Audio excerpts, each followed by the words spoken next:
So it looks like Rak has a paternal sibling, Prin, who he refuses to acknowledge as his little sister. I mean, with that attitude, I would disown her too. Although I'm not really understanding fully the reason for Prin to be there, to be honest. It seems like she's been trying to get a hold of him and showing up to his house unannounced. For what? To be all up in his business? To insult him? I don't understand her motives, to be completely honest. Maybe she'll reveal that in later episodes, but for now it just feels very shallow and superficial. Because when he turned the tables on her, she's over here acting like a little bitch, saying like, oh, you're insulting me, or what I do with my life and how I spend my money is none of your business. But my favorite was when she said something along the lines of, I'm gonna tell my mom or your mom about how you're talking to me. What? What are you, 2? What's going on here? Like, what, did I miss something? What is she doing here? To be honest. So I don't know what they're trying to do with that character, because she just feels very superficial. And that whole exchange between Rak and Prin just went on for far too long for me. Especially because it really didn't go anywhere for me, at least. It's just them going back and forth about what each other is doing and how they should be living their lives and whatnot. I just felt like that whole exchange, that whole conversation between the two of them could have been just condensed down to maybe just an email or something. You know what I mean? Like, it just went on for far too long for me anyway. And I'm not really sure what their plans are for Prin's character, but she just didn't do it for me, you guys. And I don't know if they're building her up to be the next villain or whatnot, but she wasn't very convincing. And I think she just lacked substance for me, which is kind of a shame because she was given a lot of screen time. I felt like they could have done a lot more with that character. I don't know, maybe I missed something, but to me, I didn't get it. It might just be me. What do you guys think? Actually, I would have preferred if it was their dad who decided to show up unannounced at Rak's place, because they've already introduced the idea of him being the villain. You know what I mean? I felt like he would have been a better option to be introduced here, but I feel like Prin showing up here instead kind of took away that momentum from their dad's character, because they've already started to build him up as the next villain, showing up out of nowhere at Mina's school and them being afraid what he's gonna do next. They've already started to build the foundation of his character, and again, Prin showing up here instead of him, for me anyway, just kind of slowed down the momentum, especially because Prin to me didn't really bring too much to the table. I mean, if anything, she just kind of reminded us that Rak still has a lot of unresolved issues that stem from his childhood, from being exposed to and being part of a very dysfunctional family. But we already knew that. So yeah, in a way, she really didn't bring much. She didn't drop any bombshells. She didn't really have any spicy chisme to share. Like, I don't know, she really didn't bring much. I'm trying to understand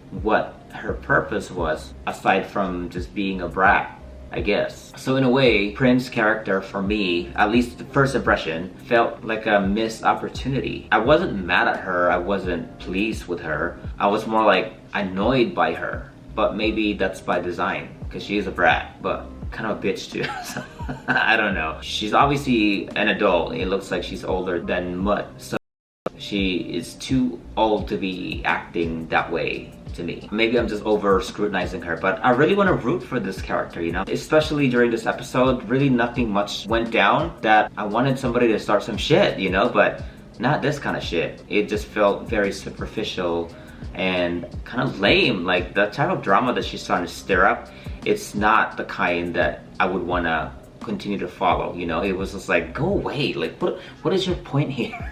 You know, give me something good, like some good ass drama. Stir some major shit. Not like this, you know, like, oh, I'm gonna tell your mom about how you're talking to me. Really? This is what you're giving me right now. Love C, I need you to do better. But at least now we know, at least I think, we know that Rak's mom is still around. We just don't know her whereabouts, but I think she's still around. But what we don't know is where his dad is and what his next moves are. That I want to see. I want to see Dad. I think as an antagonist, he just packs more punch. And he's more potent because of what we know of him so far. And Rak and Mut are, I guess, just trying to learn how to live in the same household while keeping the agreement in mind, I guess. And I still don't understand fully the relevance or the reason for this agreement to be here. To be completely honest, I just think it's kind of silly to have this type of agreement in place. considering their situation. I don't know. Again, it may just be me. Let me know how you guys think about this agreement. But aside from that, there's really not a lot of development that's going on between Rak and Mut's relationship. And I think Rak is just really having such a hard time trying not to give in to how he's feeling towards Mut, especially because of what he's witnessed as a kid and how he's seen his parents and how they are towards each other when he was growing up. So if that's the case, and he really doesn't believe in love and doesn't want Mut to fall for him, then why pay Mut a whole bunch of money to keep him close?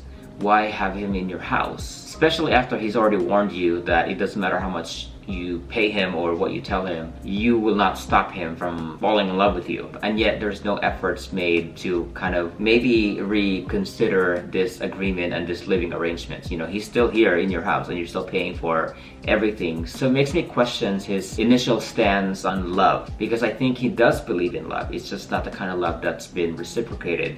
That's why he's afraid. And I feel like it's somewhat easier to say that you don't believe in something and stop the conversation than have to admit that you're afraid of it. I feel like if you just say, I don't believe in that, there's very little room to have to explain why you don't believe in that, especially if you don't want to explain it.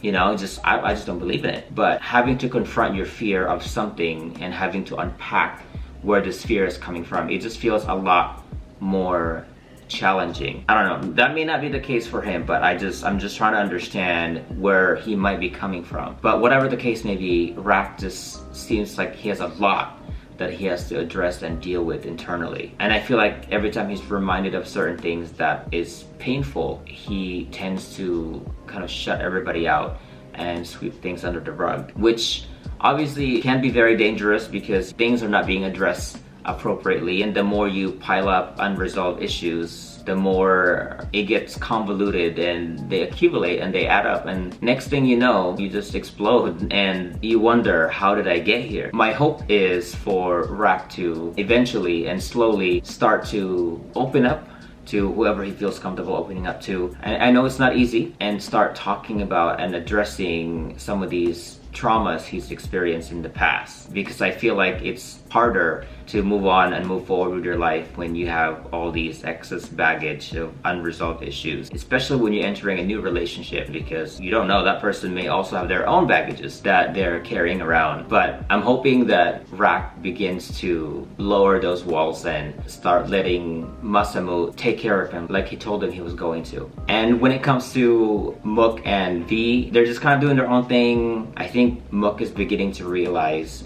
V's intentions, but I'm still not a fan of V's way of going about things and continuing to boss Muk around. And for Muk to also allow that, knowing that V is not her boss, is kind of annoying too, because you can say no, you know she's not your boss. Why are you allowing her to add more stuff to your plate? Anyway, we'll see how it goes next week. That is it for us today. Thank you so much for being here, and thank you for your time. Before you go, don't forget to like this video, subscribe to the channel, and don't forget to hit that notification bell so you won't miss my next video. Until then, I will see you later.